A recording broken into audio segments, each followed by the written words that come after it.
Ang show na ito ay para sa mga chismosa. Ang opinion ng mga host ay hindi sumasalamin sa pananaw ng programa at TV network. Huy, Mare! Ano latest? Oh, nandiyan pala kayo mga kamarites at mga Coltini. Ako po ang inyong Dean Junardo. Ito na namang gabi ng kwentuhan ng ating pagsasaluhan. Ako po ang inyong one and only PhD, Marites Rose Garcia. Positivity at good vibes lang tayo. Good vibes daw, oh.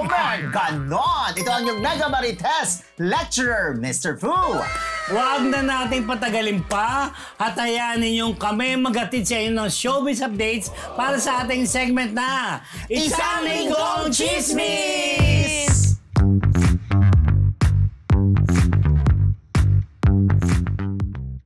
Anong meron sa mga kabataan ngayon na nagva-viral ang mga edits sa matinee actor noong 90s na si Rico Yan? Sa social media, makikita ang mga Gen Z ngayon na nahuhumaling sa yumaong aktor at kailan lang ay nagtitrending naman ang lokasyon ng kanyang puntod. May netizens naman na pinuntahan ng kanyang puntod at tila ba ginawang tourist spot. Ano ito? For the clout lang ba talaga? Parang may galit yung nag-video, no? Diba? Ano to? Sabi? For the clout lang daw din. Ano? Sabi? Ano ba spelling no? Yun na nga, hindi nga natin alam. Basta magkakaroon kami ng segment dito. Basta maprobohan. Ano spelling? Spelling contest.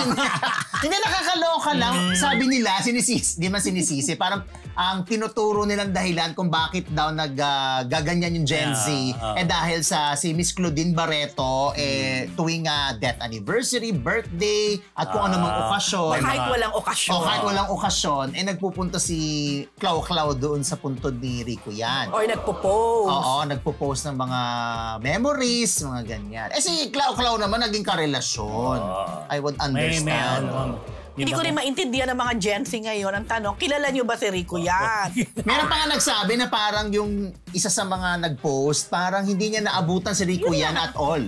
Oo. Meron na nga ako nakita, nagpunta sa puntod mismo ni Rico Yan. Oo, yun nga yung nag-viral. Kaloka, di ba? Tapos pinihimas-himas pa ata, nililinis niya or something. Pero, di ba? Tapos nalaman ko, ngayon daw kasi, kapag ka nagpo-post ka yata ng ang content mo, Rico Yan, parang malakas. Mataas. Oo, nagki-trending, nagva-viral ngayon yata si Rico Yan. Kumbaga, sa Google search, malakas. Tsaka maraming videos ngayon, yung mga old clips ni Rico Yan sa sitcom, sa pelikula, lumalabas. Yun nga. So, lumalabas talaga para sa akin itong ginagawa ng mga Gen Z. Sorry, pero for the clout talaga. Baka naman, love talaga nila. Para nila hindi nalabutan. Ito na lang ang pakiusap ko. Pinakiusap ko na to dati pa eh. Kahit sa column ko, alam mo, 22 years na yata, kung hindi ako nagkakamali, na pumanaw si Rico. Patahimikin na natin. Oo, tama siguro, na. Alam mo, yung pamilya siguro ni Rico, yun din ang hiling. Patahimikin na natin ng tao. Siguro kung talagang gusto dumalaw, bumisita at makita, di pumunta. Pero para gawin pang content, wala na. Ano naman, magbawalan ng mga ron? Yung alin? Hindi, pwede na siguro pumunta. Open kasi open. Pero yung gawing i-close nila. Yung gawing content, yun yung medyo parang hindi, off na siguro. Off na yun. Dahil dyan, bago po tayo magpatuloy sa ating next item, ito na, gusto naming ipaalala na pwede na kayo mag-selfie ngayon. As in, ngayon kasama namin. Sa inyong TV, nakita ang logo ng All TV at i-post nyo lamang ito sa Facebook na may hashtag na MUXAllTV para maibigay naman namin sa inyo ang aming munting regalo na exclusive mugs. Ayan, eto siya. At for our next item, bakit nga ba nag-trending si Marian Rivera kamakailan? Roll VTR! I will try my best. Maraming fans ang naaliw at hinangaan ng primetime queen at box office queen na si Marian Rivera sa kanyang pagtatanong sa isang contestant. Pinasali ng contestant sa Ingles ang tanong ni Marian Rivera na siya namang kinabog ni Marian. Box office queen na, primetime queen pa, bilingual queen na rin. And to quote Mr. Fu, ganon? Ganon? Ang tawag na kay Nakatense ako doon sa nag-VO. Gusto niya iba na. contestant. Diba? Nag-iba na siya. From harsh to, soft. Naku, lumalabas ang tunay na kulay. Who's that voice over? Who's that gay? Who's that gay? Eto na. May tawag na kay Marian ngayon, patron saint of translation. Yan ang tawag sa kanya. Hindi, pero ito, kahit ako na-tense ako kasi medyo mahaba yung tanong ni Marian in Tagalog doon sa contestant. Tapos biglang nag-request yung contestant ng English, please. Sabi ko, naku, on the spot ka mag-translate. Kahit ata ako, mahihirapan ako mag-translate. Buti na lang, ready yung translation. Although naka-adlib naman ang bongga si Marian at naging nakakaaliw yung eksena na yun. Kaya naman viral ang lola nyo. Yes, At Marian. proud ang hubby. Yes. Ang jowa, si Ding Dong Dante. Hindi nakalang translation, umatikabong palakpakan. Diba? At saka hindi, sa sobrang ganda ni Marian, parang Sapat na yun eh. Kahit siguro kung hindi man niya na-translate at pinatranslate niya sa iba, lulusot pa rin si Marian doon. Pero in fairness naman, na gawa ng maayos at naging maganda yung eksena doon sa contest. Pero maganda yung pasok niya na I'll try my best. True. Diba? Tsaka yung I hope you understand. So Something to that at least, effect. nandun pa rin yung parang, May huwag ka comment. masyado mag-expect. Parang gano'n. Tsaka hindi mo nakita na yung pagkataranta na, oh my gosh, anong gagawin ko? Parang merong comedy side talaga si Marian. In fairness. Komedyante talaga. At least ano na siya ngayon, may bago siyang title. Hindi lang siya Kapuso Primetime Repeat. Queen. Ano nga, repeat. Hindi siya Haba na. Box Office Queen. Dagdag. May dagdag na siya ngayon. Ano? Patron Saint of Translation. Wow! Tara. Ano ba yan? Anyway, sa ating susunod na chika, nako, pag-usapan naman natin ang naging sagot daw ni Jed Madela sa kanyang tiyahin at dating niyang manager. Totoo kaya na pinatamaan niya ito? Walang bibitiw mga kamarites dahil magbabalik po ang Marites University! Nakatutok pa rin po kayo sa Marites University. At para po sa ating Chika of the Week, pasalamatan po muna natin ang Ugbo 24/7, nakatuwang namin ang paghahatid ng mga kwentong showbiz. Sa mga nais pong umorder ng kanilang masasarap na pagkain, eto ka, pwedeng-pwede na po sa pamamagitan ng pag-access sa link na naka-flash sa inyong screen. For our Chick of the Week, Jed Madela, sumagot na sa paratang na ingrato sa kanyang tiyahin na dating manager. Roll VTR. I didn't write the song. Yan ang sinabi ni Jed Madela sa paratang ng kanyang tiyahin at dati niyang manager na si Annie Mercado na patama daw sa kanya ang bagong kanta ng singer na Wish You the Worst. Sa post ni Annie noong July 5, 2024, hinamon nito si Jed Madela na maglabasan ng issue sa harap ng press. Sa eksklusibong panayam kay Jed Madela, nilinaw niya na wala siyang nais sa pagtamaan sa kanta at kung ano man ang issue sa kanilang pamilya ay nais niya itong ayusin ng pribado. Jed Madela, malulutasan mo kaya ang inyong dilema? Madela? I was about to say that. Madela? Alam mo? Ito si Jed Madela? Ewan ko. Iba-iba yan, di ba? From harsh to soft to medium. softest. Madela? Madela. Welcome, voice over.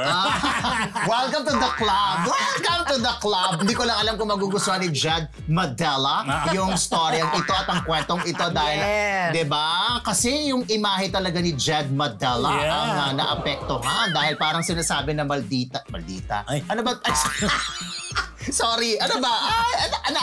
Maldito. Maldito, yan. What's wrong with that? Ingrato nga. Ingrata. In fairness, ikaw pinalitan mo yung nakasulat. Go. On the spot mong pinalitan. Di ba? Ay, para sa akin di ba, may dare, in a way, may dare or si Miss Annie na magkapapress con. Ay. Alam mo kung ako yan, go.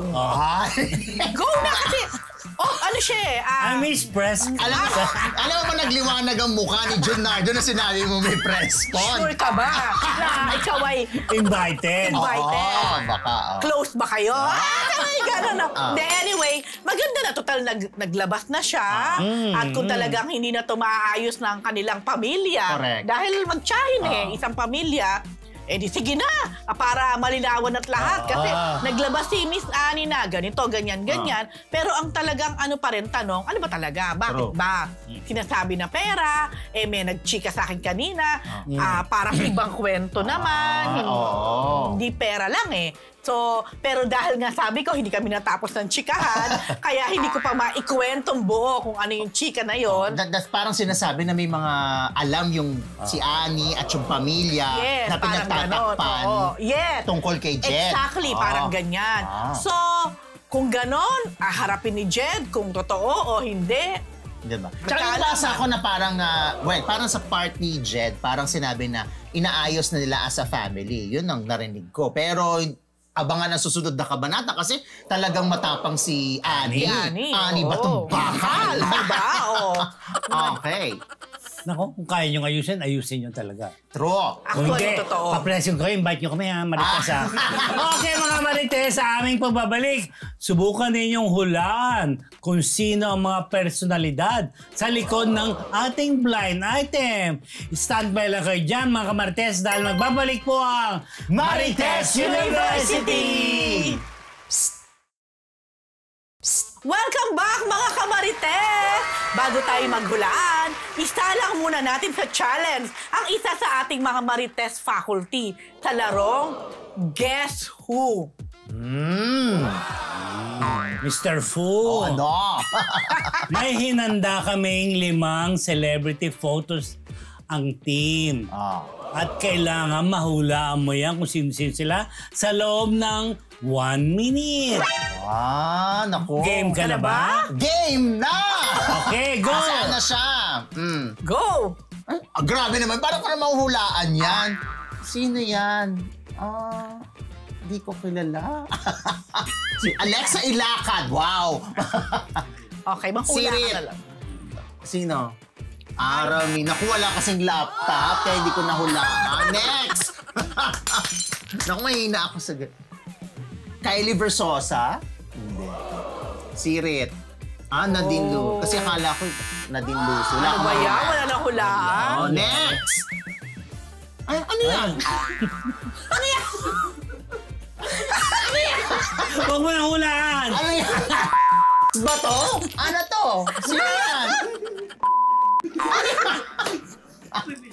Sige, reveal. Reveal. Grabe! Iba. Derek Ramsey. Next! Matatawa sa'yo. 1 minute. Naku, hindi ko rin kilala. Oh, no! Mahina ako sa ganyan. Rose Garcia! Sino? Si Janine. Ano ba? Sino siya isa? Last na. Ay! Alam mo yan dapat. Dapat yan man lang. What the fu Yan man Yolo. lang. Hindi.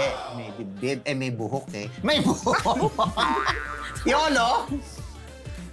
Hindi. Si Albi. Albi? Sa'yo naman. Ano ba yung game na yun? Wala na hula. Wala ko na hula kasi wala namang premyo. Wala kang kwento. Meron, sa'yo na to. Tama na yung mga kamarites. Blind items ba hanap mo? Pues, talasan ng isipan at pagganahin ng pagiging marites. Dahil nandito na ang segment na inyong kinahuhumalingan at pilit na hinuhulan ang Daho!